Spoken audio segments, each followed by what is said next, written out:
जयपुर शहर के सुभाष चौक इलाके में बारिश के चलते देर रात एक पुराने हवेली नुमा मकान का हिस्सा गिर जाने से 2 लोगों की दर्दनाक मौत हो गई, जबकि 5 लोग जख्मी हो गए। मौत का शिकार हुए लोगों में 6 साल की एक बच्ची और उसके पिता शामिल है, जबकि मां की हालत नाजुक बनी हुई है। कब हुआ था और कितने बजे हुआ? 12:30 का टाइम था। 12:30। और ये बच्चा मेरा खाना खा रहा था, मैं जाग रहा था और यहाँ बंदर आते हैं ज्यादा, तो मैं मेरे बच्चा हूँ खाना बंदर आ गया, नहीं पापा कहते तो ज्यादा हंगामा है।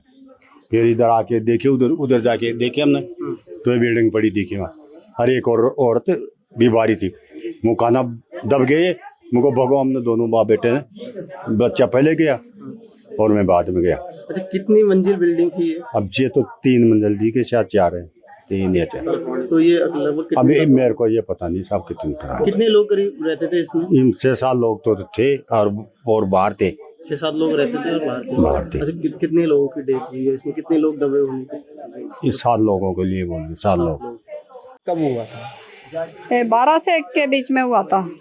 12 बजे के करीब। हाँ। तो आप लोग बचाने के लिए गए तो कितने परिवार के सदस्य गए थे यहाँ पर बचाने के लिए? 2 बाप बेटे गए थे पहले, और उसके बावजूद मैं चिल्ला रही थी, हो सकता है कि मेरी बहू भी भागती मेरे पीछे, लेकिन बच्ची जग गई तो वो फिर रुक गई थी। लेकिन दोनों बाप बेटे अंधेरे में थे, उस टाइम पर आधी छत गिर चुकी थी, आधी गिर रही थी। जब आप लोग बचाने के लिए गए तो कितने लोग दबे हुए थे? और ये किसने देखा सर? 4 को ये निकाल चुके थे। अब ये तो हम जानते ही नहीं, तो कैसे बताएंगे कि नीचे क्या हो रहा है? अपने अपने घर में रहते हैं बच्चे और हाँ, महिलाएं वगैरह। एक जेंट्स एक महिला है, वो महिला चिल्लाई, उसी के हिसाब से हम भाग के गए।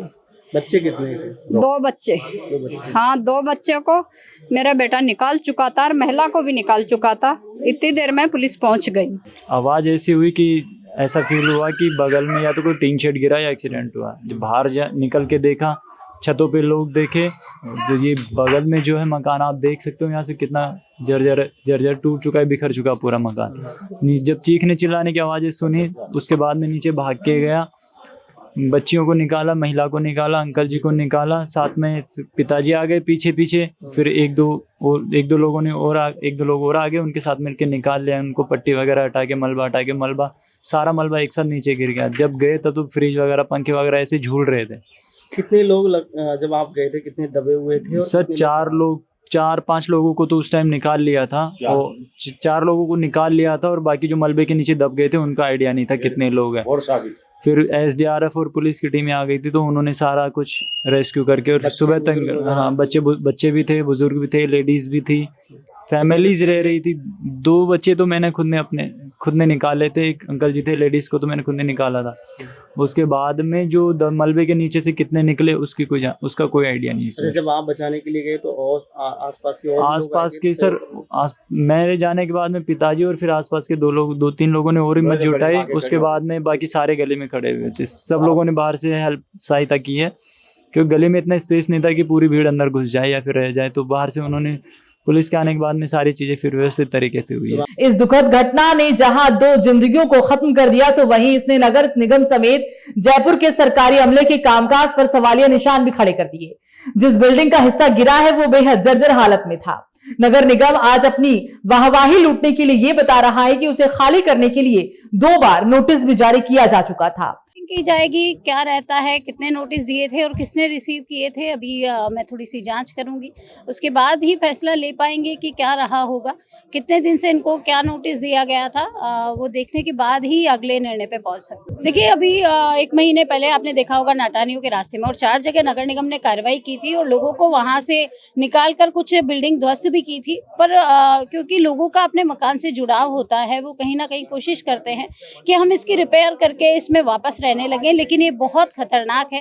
मैं सबसे उस टाइम भी रिक्वेस्ट कर रही थी और आज भी रिक्वेस्ट कर रही हूँ कि प्लीज़ आप मान लिया आपका पुश्तैनी मकान है, या तो इसका समय समय पर आप इसका मरम्मत कराएं। अदरवाइज अगर आपकी बिल्डिंग आप बिल्कुल छोड़ के शहर से बाहर रहते हैं और किराए पे दे रखी है तो प्लीज़ इस तरह के जो काम है नहीं करें। प्रशासन का सहयोग करें, क्योंकि ऐसी दुखांतिका जब होती है तो फिर हमारा दिल दहल जाता है। लोग हर बार हर जगह इतनी परेशानी हो जाती है। आज जो परिवार है उसको क्या दुख सहन करना पड़ रहा है ये आप देख ही रहे हैं। तो मुझे मेरी सिर्फ यही रिक्वेस्ट है कि जो भी जर्जर बिल्डिंग है, पड़ोसी भी हमें बताए कि ये बिल्डिंग जर्जर है और जिनको आदेश दिया गया है ध्वस्त करने का, अगर आप नहीं कर सकते हैं तो नगर निगम की मदद लें। लेकिन बड़ा सवाल यहाँ ये उठता है कि क्या सिर्फ नोटिस जारी कर देने भर से उसकी जिम्मेदारी खत्म हो जाती है?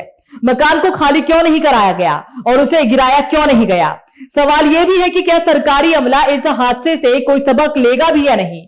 जिस जगह बिल्डिंग गिरी है उसके आसपास की तमाम दूसरी बिल्डिंग इसी तरह से जर्जर हालत में है। क्या इस हादसे के बाद अब उन्हें खाली कराया जाएगा या फिर वहां रहने वाले लोगों को भी मौत के मुंह में जाने से रोका नहीं जाएगा?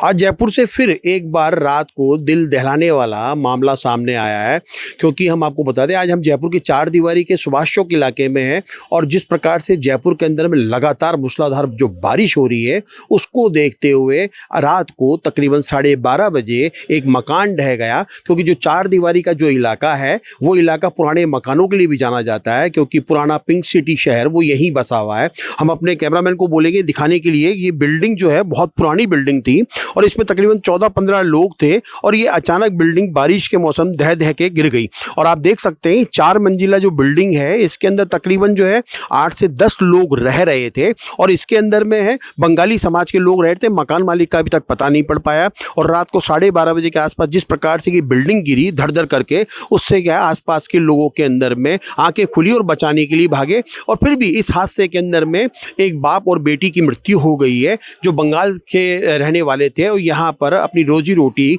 कमा रहे थे। और हम आपको बता दें कि चार दीवारी के जिस एरिया में हम खड़े हुए हैं ये सुभाष चौक का इलाका है और जिस मकान पे खड़े हैं वो भी जर्जर स्थिति के अंदर में है। आसपास में आप देख सकते हैं ये जो मकान बने हुए हैं ये सारे के सारे मकान जो है बहुत पुराने चूने के बने हुए हैं। और क्योंकि जिस प्रकार से बारिश आ रही है, बारिश ने जिस प्रकार से जो है इनका ढांचा बिगाड़ा है उसको देखते हुए साफ तौर पर, और हम आपको अपने दर्शकों को बताना चाहेंगे कि नगर निगम ने ऐसे बहुत सारे पुराने मकानों को चिन्हित किया था जिसके अंदर में उन्हें नोटिस दिया गया था कि इन मकानों को खाली कर दिया जाए। और एक सबसे बड़ी बात जो है सामने निकल के ये आई है, क्योंकि ये जो मकान है नगर निगम जयपुर जो हेरिटेज है जिस एरिया में ये आते हैं वहां पर निर्माण कराने की पाबंदी है। पाबंदी इसलिए है क्योंकि हेरिटेज के स्वरूप को बिगाड़ा ना जाए। लेकिन नगर निगम ने ये आदेश देने से पहले ये नहीं सोचा कि इन बिल्डिंगों में कई लोग रहते हैं जिनकी जीवन के ऊपर संकट हो सकता है कभी भी, जैसा कि आज आपको देखने के लिए मिला। लेकिन क्योंकि मकान मालिक के दिमाग में सिर्फ एक चीज रहती है कि अगर मैं मकान का निर्माण करवाऊंगा तो नगर निगम जेडी आके मेरा काम रुकवा देगा। लेकिन वो मकान मालिक जो है सिर्फ अपने मकान के गिरने का इंतजार करता है, क्योंकि उसे पता है कि मकान गिरने के बाद मुझे वापस नया निर्माण करवाना पड़ेगा। क्योंकि हमारे दादा बुजुर्ग जो कह के गए हैं कि जिस मकान की नींव डाली जाती है वो 99 साल की डाली जाती है। लेकिन क्योंकि ये मकान कई सालों पुराने हैं, कम से कम इन मकानों को 100 से 150 साल हो चुके हैं, लेकिन इन मकानों ने कई लोगों की लीलाएं समाप्त कर दी है, जान ले ली है। हमारे साथ में यहाँ लोकल रहने वाले भी हैं, उनसे भी हम बात करेंगे।